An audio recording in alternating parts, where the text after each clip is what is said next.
All right, hello everyone. Thank you for having me here. As very well mentioned, I'm Kerri Henry. I work at Transport Canada.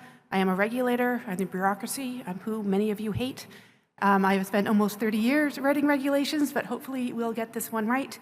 My job right now is to develop the comprehensive regulatory regime for commercial space launch in Canada, but at the same time to also make sure that we don't have to wait for that commercial regime to be here to launch some larger rockets so that we can continue moving the sector forward.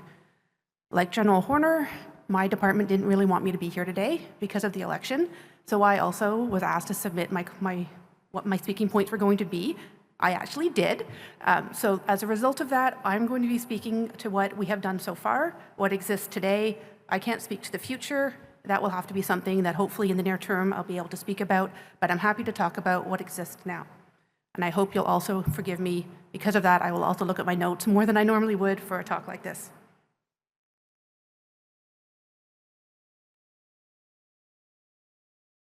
So Transport Canada has the authority over the launch of rockets in Canada. You cannot launch a rocket other than a model rocket without the approval of the Minister of Transport. Under the Aeronautics Act, the definition of aircraft includes a rocket.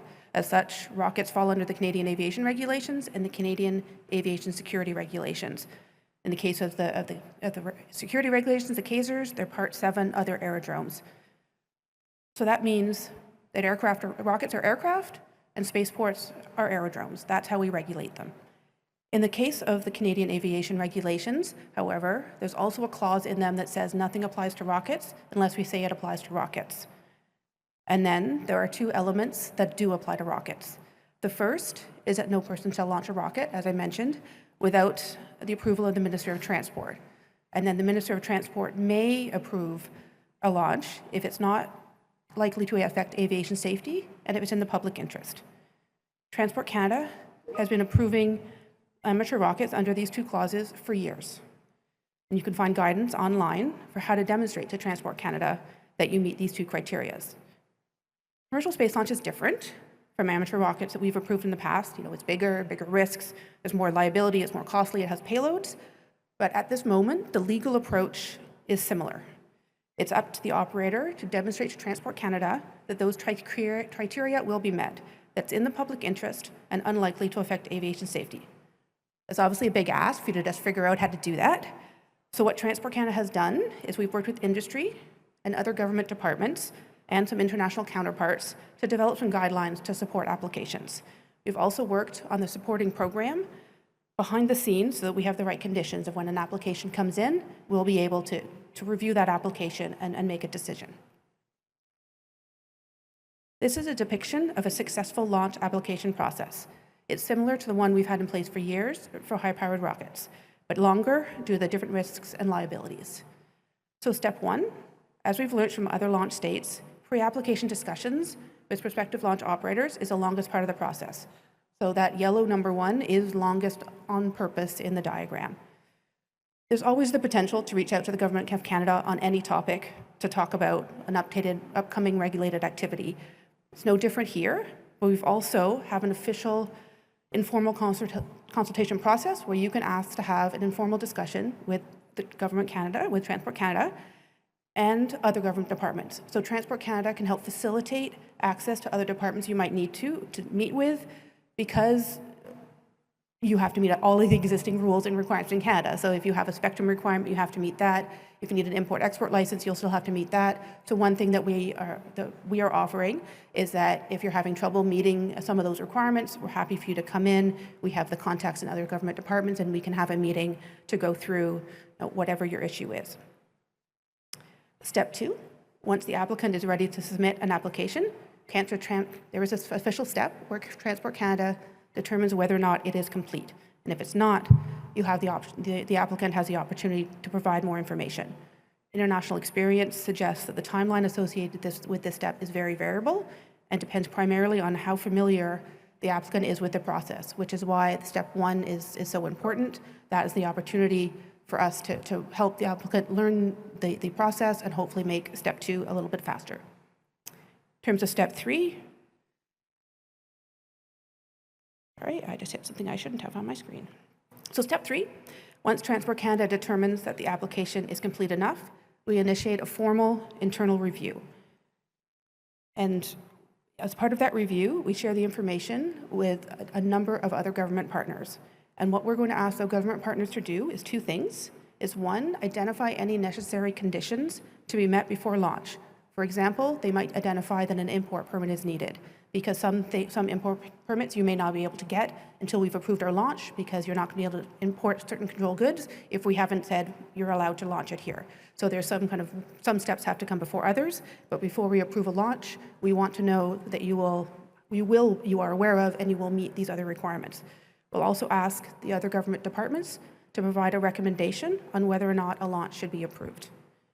Transport Canada will also consolidate with those other government department results the reviews from within Transport Canada, put them into one package, and make a recommendation to the minister on whether to approve or not the launch. Step 4, so if the launch is approved, Transport Canada will issue an authorization to launch, and that will include a series of terms and conditions the launch operator will need to respect post-authorization. For example, as I mentioned, if it says you need to get an import permit, you will need to go and get that import permit before your authorization is valid. It could also have, for example, that you have to work with NavCan, Transport Canada, and the Coast Guard with regards to closing the necessary air and water areas. Step 5, once the authorization is granted, Transport Canada would perform oversight and enforcement activities as required. When we developed this process, we did try to stick as close as possible to the existing process that we have, and also to what we understand is being done with some of our close allies. So we were hoping to not reinvent the wheel here. This is something we've been doing for a while. We're just having to accept that they're larger, there's more risk, there's more liability, so we do have to scale up, but it's a similar process overall.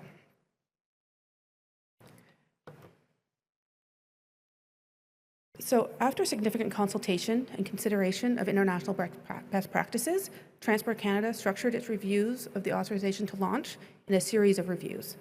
The first is launch and launch site safety, then launch and launch site security, liability insurance and financial responsibility, payload, national security and defense, and upholding Canada's international obligations and foreign policy interest. Applicants will be expected to comply with existing applicable laws and requirements. For example, you still have to meet any obligations under the Canadian Environmental Protection Act and other laws administered by the Minister of Environment. But we can help, as I mentioned, with some coordination with Environment and Climate Change Canada if needed. In short, some of these reviews are against new requirements. So safety and security requirements, for example, and liability didn't exist before.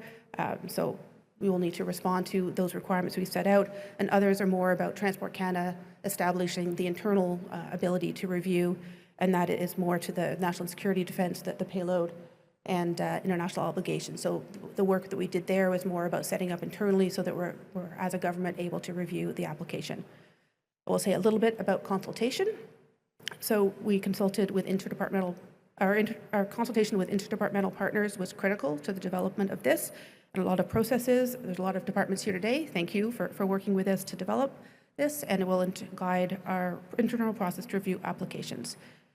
We also maintain consistent dialogue with several like-minded countries, including all of our Five Eyes allies, and we've benefited from lessons learned in establishing their commercial space launch regulatory regimes, and where appropriate, we've tried to match their best practices so that we are as similar as possible to systems elsewhere.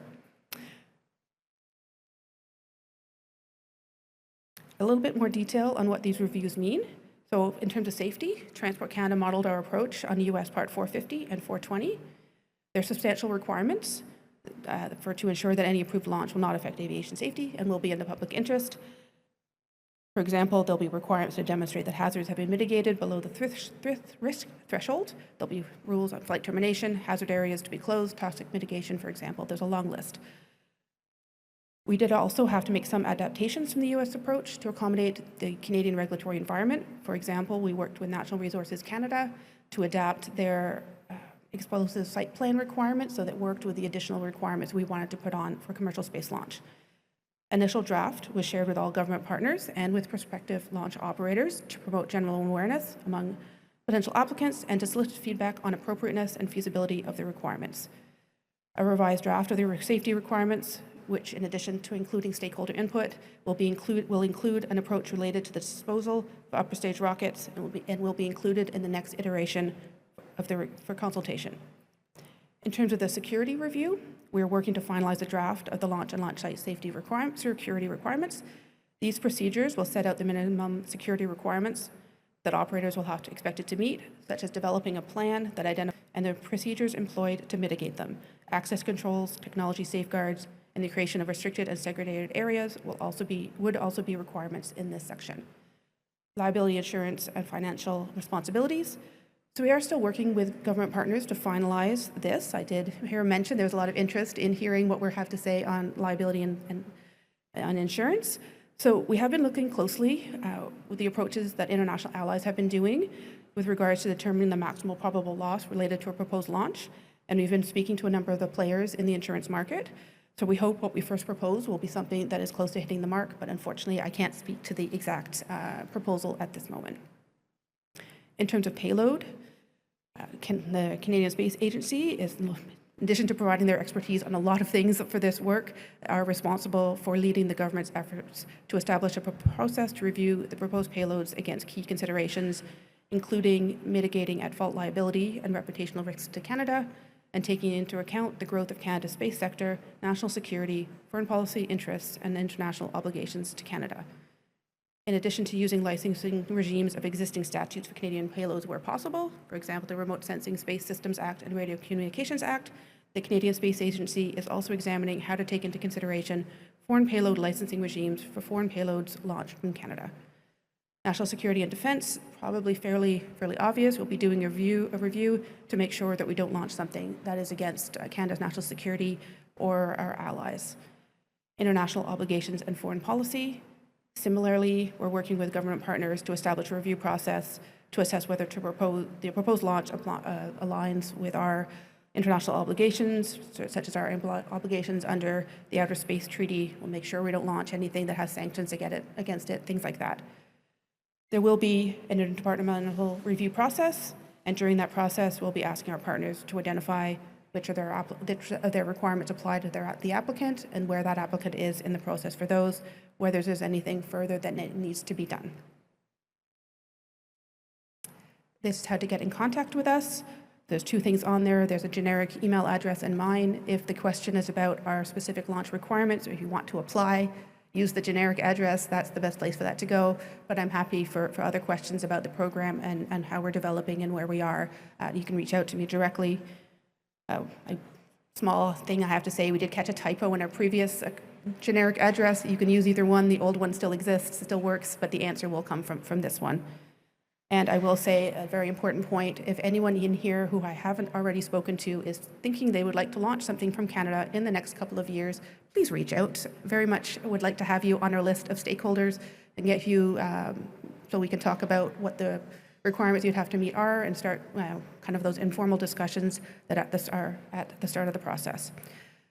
So thank you again for having me here today. It was a pleasure to be able to speak to you, and I hope I'll get a chance to talk with some of you. I don't see that I have a lot of time for questions there, so I think I will just say thank you and happy to take questions during the break.